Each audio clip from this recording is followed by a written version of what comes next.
बिस्मिल्लाहिर्रहमानिर्रहीम। आज हम बात करेंगे मौलाना हकीम अख्तर साहब हैं। उन्होंने जो है मसनवी रूम पे बड़ा काम किया है, दरस मसनवी पे बड़ा काम किया है। तो उनका मदरसा गुलशन इकबाल 2 कराची में हुआ करता था। तो वहाँ वो हर जुम्मे को खुतबा दिया करते थे। मौलाना रूम के स्पेशलिस्ट कहलाए जाते थे। कोनिया में भी जाकर उन्होंने एक दर्स दिया था और कहते हैं कि मुझे वहाँ दुनिया के मुख्तलिफ़ ममालिक के लोग थे, उन्होंने इजाज़त ली थी कि आपका ये दर्स हम अपने ममालिक में दे सकते हैं। तो दरस मसनवी कंपाइलेशन है, किताब है उनकी, तो सारे उनके मसनवी के खुतबात हैं।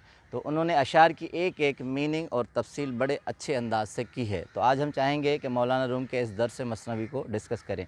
एक फ़ारसी शेर है, कहते हैं कि कूद के अज़ हुस्न मौलाए खल्क, कूद के अज़ हुस्न शुद मौलाए खल्क, बाद पीरी शुद खर के रुसवाए खल्क। यानी अब के जो जवानी है तुम्हारी, एक लड़के की, उसको मुखातब होकर कह रहे हैं कि अब के जो तुम्हारी जवानी है वो मौलाए खल्क है, दुनिया के लिए बहुत बड़ा तोहफ़ा है।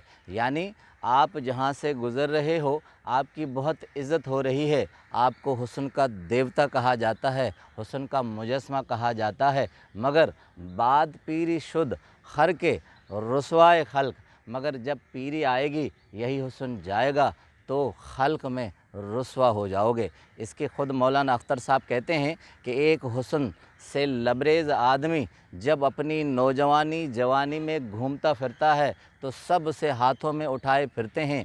हर कोई चाहता है कि उससे सोहबत इख्तियार करे, बातें करें और उसके हुस्न को देखे। मगर जब जवानी ढलती जाती है तो वो हुस्न आहिस्ता आहिस्ता चला जाता है और वही खल्क जो उन्हें हाथों में उठाती है वही खल्क उनको दूर भागते हुए नज़र आती है। इसकी मिसाल देते हैं, कहते हैं डिप्टी नज़ीर अहमद उर्दू अदब का बड़ा नाम है, 1912 में वो डेथ हैं। औरतों के लिए 3 नावल बड़े शोहरे आफाक उन्होंने उर्दू अदब के इब्तदाई दौर में लिखी हैं, तौबतुल नसू, मरातुल नसू, तब्बतुल नसू। तो वो बड़ी इस्लाह है औरतों के लिए।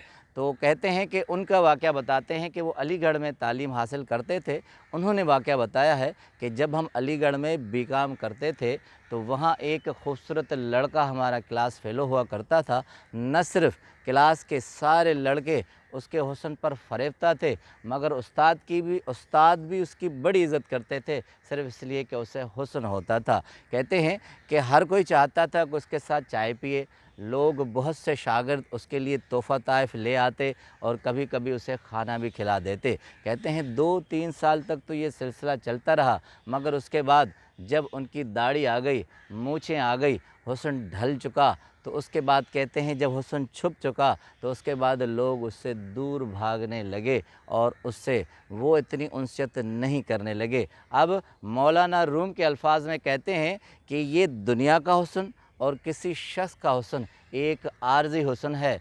अगर हुस्न को देखना है तो वो अल्लाह ताला के हुस्न को देखना है, उस मखलूक को देखना है। इस दुनिया के हुस्न में आप जब भी पड़ेंगे तो ये आर्ज़ी हुस्न किसी मकसद का है, किसी फ़रेब का है। जब दाढ़ी मूछें आ जाएंगी तो आप उससे दूर भागने लगेंगे। एक और एग्ज़ाम्पल कहते हैं कि एक आदमी को चाँद बड़ा खूबसूरत लगता था और उसकी हसरत होती थी कि मैं उसे छूऊं और हाथ में पकड़ूं। कहते हैं कि उस शख्स ने एक मर्तबा एक तालाब में चाँद का अक्स देखा और फिर उसकी हसरत हुई कि चाँद ऊपर तो बहुत दूर है, अब चाँद नीचे उतर आया है, तालाब में है। तो वो ज़ोर से उसकी तरफ भागा। जैसे पानी में भागा तो पानी कीचड़ से लबरेज था, तो सारे कपड़े भी गंदे हो गए और चाँद भी गायब हो गया। अब मौलाना की एक तमसील में फ़रमाते हैं, कहते हैं कि जब तुम दुनिया के या किसी शख्स के उस चाँद की तरह आर्ज़ी हुस्न की तरफ भागोगे तो वो भी हाथ नहीं आएगा। उसके नतीजे में तुम्हारे सारे कपड़े गंदगी और कीचड़ से भर जाएंगे। एक दूसरी मिसाल मौलाना हकीम अख्तर कहते हैं कि एक डाकिया था। एक डाकिए ने एक शख्स से मिसबिहेव किया, बर्ताव अच्छा नहीं किया, झगड़ा किया। तो उस शख्स ने बहुत आला तरीके से उसको बदला लिया। वो शख्स क्या करता कि जब भी डाकिया गांव से गुज़रता तो वो ज़ोर से शोर मचाता کہ سرکاری ڈاکیا آ گیا ہے، سرکاری آدمی آ گیا ہے، اسے راستہ دیجیے، یہ بہت اہم کام سے آیا ہے، اور سب لوگ پھر ہٹ جاتے۔ کہتے ہیں کہ آہستہ آہستہ ڈاکیے کے ذہن میں یہ آیا کہ وہ بہت اہم آدمی ہے۔ کہتے ہیں اسی شخص نے پھر یہ کیا کہ جب ڈاکیا گاؤں سے گزرتا ڈاک لے کر تو وہ گاڑی میں ہوتا تو راستے سے گاڑی کو ہٹا دیتا، گاڑی سے اتر کر پھر اس شخص کو سلوٹ کرتا۔ تو اب ڈاکیے کے ذہن میں آیا کہ میں بہت اہم سرکاری آدمی ہوں، میں بہت خاص آدمی ہوں۔ کہتے ہیں کہ ایک مرتبہ ایس پی صاحب کی گاڑی جا رہی تھی، ڈاکیا سائیکل پہ جا رہا تھا، تو وہ گاڑی جیسے زور سے چلی سائیکل کے آگے، تو اس ڈاکیے نے سائیکل روک کر ایس پی صاحب کو کہا کہ دیکھتے نہیں ہو سرکاری آدمی جا رہا ہے اتنا خاص پروٹوکول میں، اور تم اسے راستہ نہیں دیتے۔ پھر ایس پی صاحب نے گاڑی روکی ہے اور اس کی خوب پٹائی کی ہے۔ اس کے بعد کہتے ہیں ڈاکیا کو یہ ذہن سے نگل گیا کہ وہ خاص آدمی ہے۔ اب مولانا حکیم اختر صاحب بڑا زبردست رزلٹ نکالتے ہیں، کہتے ہیں کہ جب آپ کا عارضی حسن آپ کے پاس ہوتا ہے تو آپ اس ڈاکیے کی طرح ہوتے ہیں، آپ اپنے آپ کو بہت اہم سمجھتے ہیں، مگر جب یہ حسن ایس پی کے لاتوں اور چتروں سے ختم ہوتا ہے تو اس کے بعد آپ کو ہوش آتا ہے کہ یہ حسن تو ایک عارضی تھا، میں تو اس گمان میں تھا۔ تو کہتے ہیں بعض پیری، جب پیری آ جائے گی تو رسوائے خلق، اس خلق میں رسوا ہو جاؤ گے۔ اگر حسن کو دیکھنا ہے، اگر حسن کو ماننا ہے، کسی سحر میں ڈوبنا ہے تو اس مالک کائنات اور خالق کے حسن میں ڈوبیں جو دائمی ہے، جس کو زوال نہیں آتا، پیری نہیں آتی، ختم نہیں ہوتا، فنا نہیں ہوتا۔ آپ کا بہت بہت شکریہ۔